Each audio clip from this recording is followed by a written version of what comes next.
پیارے دوستو، آج ہم سورۃ الطارق کی آیات 11 سے 15 کی تفسیر کو سمجھنے کی سعادت حاصل کر رہے ہیں۔ یہ وہ آیات ہیں جن میں رب العالمین اپنی قدرت کی عظیم نشانیوں کی قسم کھا کر ہمیں قرآن کی سچائی اور اس کی عظمت کا یقین دلاتے ہیں۔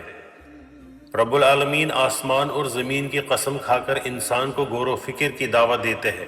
جب ہم آسمان سے بارش کو بار بار برستے دیکھتے ہیں اور زمین کو پھٹ کر سبزہ اگاتے دیکھتے ہیں تو ہمیں اللہ کی قدرت کا اندازہ ہو جاتا ہے۔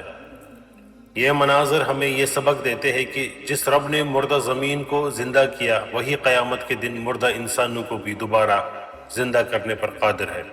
یہ آیات ہمیں یہ بھی بتاتی ہے کہ قرآن مجید کوئی معمولی کتاب نہیں ہے، بلکہ ایک فیصلہ کن کلام ہے جو حق اور باطل کے درمیان واضح فرق کر دیتا ہے۔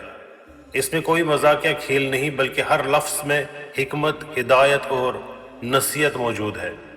آج کے اس دور میں جب بہت سے لوگ قرآن کے پیغام کو نظر انداز کر رہے ہیں، ہمیں ان آیات سے سبق لینا چاہیے کہ قرآن کو سنجیدگی سے سمجھے اور اپنی زندگی کا حصہ بنائیے، کیونکہ یہی وہ کتاب ہے جو ہمیں دنیا میں کامیابی اور آخرت میں نجات کا راستہ دکھاتی ہے۔ تو آئیے اب ہم ان بابرکت آیات کی تفسیر کو ایک ایک کر کے سمجھتے ہیں، تاکہ ہم اللہ کے پیغام کو اپنے دلوں میں اتار سکیں اور اپنی زندگیوں کو اس کے مطابق ڈال سکیں۔ بسم اللہ الرحمن الرحیم۔ والسماء ذات الرجع، قسم ہے آسمان کی جو بار بار لوٹ کر آنے والی بارش والا ہے۔ By the sky which returns rain again and again، رب العالمین اس آیت میں آسمان کی قسم کھا رہے ہیں جو بار بار بارش کو لوٹاتا ہے۔ بارش اللہ کی ایک بہت بڑی نعمت ہے جو زمین کو زندہ کرتی ہے اور انسانوں، جانوروں اور پودوں کی زندگی کا سبب بنتی ہے۔ یہ آیت ہمیں یاد دلاتی ہے کہ جیسے بارش بار بار آتی ہے ویسے ہی اللہ تعالیٰ مردہ زمین کو زندہ کرتا ہے، اور اسی طرح قیامت کے دن مردہ انسانوں کو دوبارہ زندہ کرنا بھی اللہ کے لیے بالکل آسان ہے۔ وَالْأَرْضِ ذَاتِ الصَّدْعِ، اور قسم ہے زمین کی جو پودوں کے لیے پھٹ جاتی ہے۔ And by the earth which cracks open with vegetation، یہاں رب العالمین زمین کی قسم کھا رہے ہیں جو بیج ڈالنے کے بعد پھٹ جاتی ہے اور اس میں سے پودے اور سبزہ نکلتا ہے۔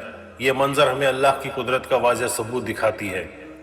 خشک زمین سے زندگی کا نکلنا اس بات کی دلیل ہے کہ اللہ مردوں کو دوبارہ زندہ کرنے پر بھی پوری قدرت رکھتا ہے۔ یہ آیت انسانوں کو غور و فکر کی دعوت دیتی ہے کہ وہ زمین کو، اس کے نظام کو دیکھ کر اللہ کی قدرت کو پہچانے۔ اِنَّهُ لَقَوْلٌ فَصْلٌ، بے شک یہ قرآن ایک فیصلہ کن کلام ہے۔ Indeed this Quran is a decisive word۔ اس آیات میں اللہ تعالیٰ قرآن کی عظمت بیان کر رہے ہیں کہ یہ کوئی عام کلام نہیں، بلکہ ایسا کلام ہے جو حق اور باطل کے درمیان واضح فیصلہ کر دیتا ہے۔ قرآن انسان کو صحیح راستہ دکھاتا ہے، اچھائی اور برائی میں فرق بتاتا ہے اور زندگی گزارنے کا مکمل نظام فراہم کرتا ہے۔ جو شخص قرآن کو سمجھ کر اس پر عمل کرتا ہے وہ ہمیشہ کامیاب رہتا ہے۔ وَمَا هُوَ بِالْحَزْلِ، اور یہ کوئی مذاق نہیں ہے۔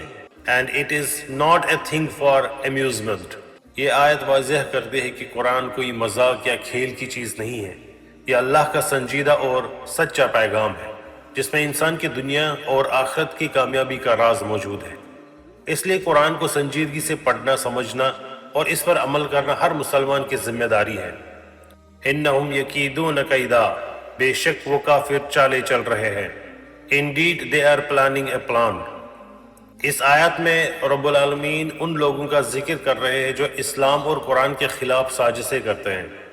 وہ مختلف طریقوں سے حق کو روکنے اور لوگوں کو گمراہ کرنے کی کوشش کرتے ہیں، لیکن اللہ تعالیٰ سب کی چالوں سے واقف ہے اور آخرکار حق ہی غالب آتا ہے۔ یہ آیت ہمیں صبر اور اللہ پر بھروسہ رکھنے کا درس دیتی ہے، کیونکہ اللہ کی مدد ہمیشہ سچائی کے ساتھ ہوتی ہے۔